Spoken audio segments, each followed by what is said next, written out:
Ассалому алайкум тамошобинони азиз, подписчикои канали мо, апао, хоҳаро, додаро, амаку, амака, короче кӯмекам канала тамошо кесай.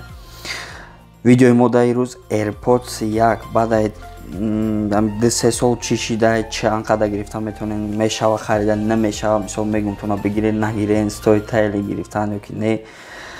Мерем да гуфтика Airpods 2017 сол вақти нав омадан 12,000 буд. Ҳамро агар бо биёри мисол одамо мехаридан 12 та магазин. Промода ду мартаба қимат мефурӯхтанда, мисол барои кам буда заказ бисёри бад омада буд.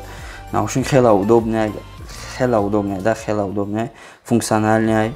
Хай бо бад як сол пеш Airpods диюм поколенияш бромад, он фақат шаме ки мисол беспроводной зарядка дора ба камка качество соза тамом, кам то качество хонаш.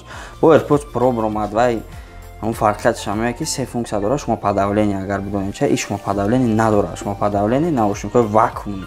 Вакуум наушник мисол мемонӣ, агар бидонем натички меган, амбушюр меган, хай ба тоҷики забон рӯз гап намедонем че, мемонӣ звук кам медроя, айда медроя, Airpods Pro да камтарак медроя, мисол функция дора, шумо подавление камтар мешавад.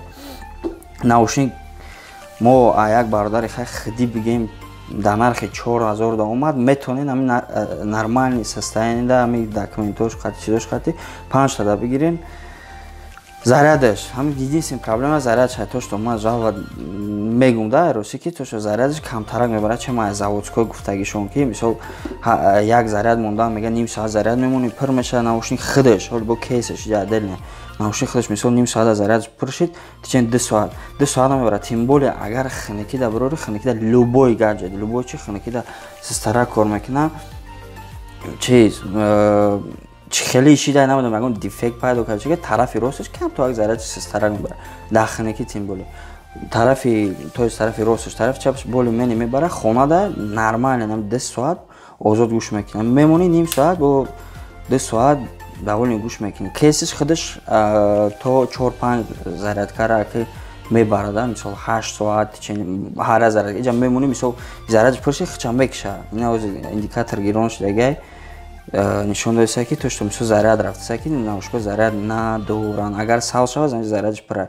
Бо агар наушникҳо хичам заряд мони индикаторам хеле оранжевый гирон мешавад. Мега ки то што заряд рафтаса сал шид зарядаш пира. Наушник дар Samsung ҳам кор мекард, дар iPhone яъне дар Android ҳам, дар iOS Android нишон метавонам чӣ хел кор мекард. Samsung iPhone дар ина iPhone 6 iPhone дар ганда осона подключат карданаш, просто ҳуй мекунем. Мекунем активация бояд на диден мера сар мешавад, худаш меброя. Bluetooth гирона гирон нест, подключита меҷекам, мега кнопка қафура меҷекам, ҷа 10 секунд ҷекида местен. Вот так. Вот подключение рафт. Вот тамом заряда нишон метаҳад, на тарафи рост, чап, кейс чанд процент ҳамаш нишон метаҳад. Махам кади, таб буй кади бромад, махам кади, буй кади бромад. Нормально, любой вақт. Дар iPhone плюсаш хеле зура, мисол наушникҳо датчик дора.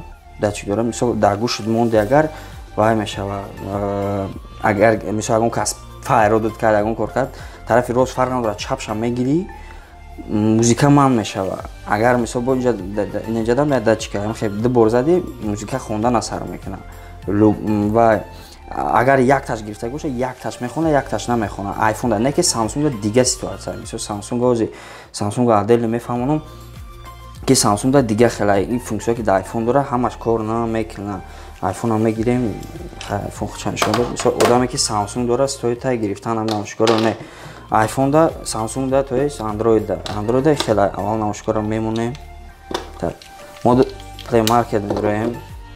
Samsung Galaxy S5 хай чифар дора. Так, Play Market. Вот Play Market медроем. Дар поиск Airpods нигоҳ кунем. Ин ҳамин программа меброя ҳозир. Диден Airpods якам ҳама вақт бисёр ҳаминро скачат мекунад, лекин як функсия надорад. Ай гӯшат мегирӣ кор намекунад. Иш плюс шаме ки интихоб мекунӣ кадом Airpods поколение, не ки и соза ай гӯшат мегирад кор мемонад, не ки сис кор мекунад. Намедонам ё айби телефона ё айби программа. Хай ба гуфти ман айби ҳама Android хусай ки так як наушник ай Samsung айда ой iPhone программа да медроем. аввал наушника бӯй мекунем, настройка, овози бардор, блютуз. Инам кнопкаро ҷикида местем. Не. Бояд сафед гирон шад. Дидем? Ҳоз ҷада ба меброраша.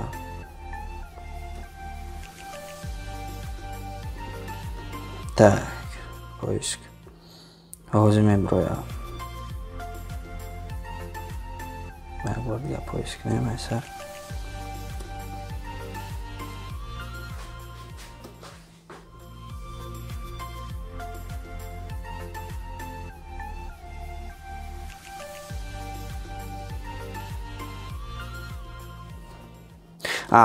Мана вот бромад Airpods подключить мекунем. iPhone Bluetooth шакштан накурай. Так, Airpods подключить шид. Медроем программа. Bluetooth iPhone обязательно бошен ки на мешавад. Так, iPhone Bluetooth ки мошду. Так. Airpods. Так.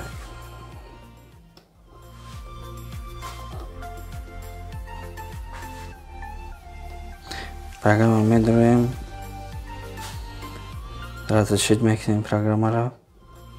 Обязательно. Так, местоположение. Разрешить.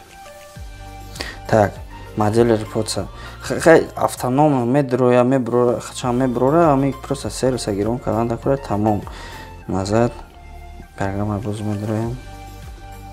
Модель медроем AirPods 1, инам гуфтам AirPods Pro, AirPods ва AirPods 1 доим поколение. Так. Все, рафт, программа подключить шид. Ина я нишон мета, то что AirPods подключить шидаги, наштаги өзбестен турда. Все, реклама. Вот, диден, нишон мета процент шад, наушник 100% ай. Кейса нишон мета хачам, вот, мархамат.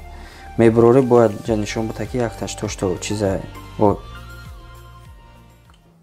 Меброри нишон мета ки як тарафаш бромадаги плюс нишон доиса то что мисол ман дошта ки кейс дар ва наушник дар друг кейса.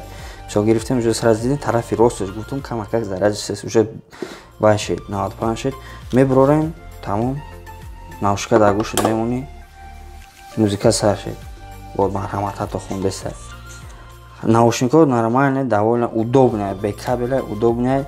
Не ки баланди баъд мемонӣ серьёзно мегӯям баланди ман медонам ё ки рӯи гӯшҳои май мада гӯшҳои мада калона че баланди баъд басода мисол басмаста вай мекунад гӯшҳо дарманд мешавад намедонам чӣ ба ё ки рӯи гӯшҳои ма калона ё майдаи тоси мада калони бадай не ки нормально агар битонем беу агар гирифтам AirPods дера бигирен ва более менее 91 сол шуда наушникҳо хубтарак ё бисёр рисковане батареяшон диден намхе. Агар намедонам сервиси iPhone да агар батарея шалиш кунад наушник довольно нормальный. Инам як короткий обзори мо буд наушник AirPods якум поколение 4000-4500 мегирем. Наушник чёткий, гуфтигапо мо довольнем аз истифода бурдасагимон нормальный, удобный. Хай бо шумо ҳастем, лайк монед, подписка кунед, комментарий кунед. Салому алайкум.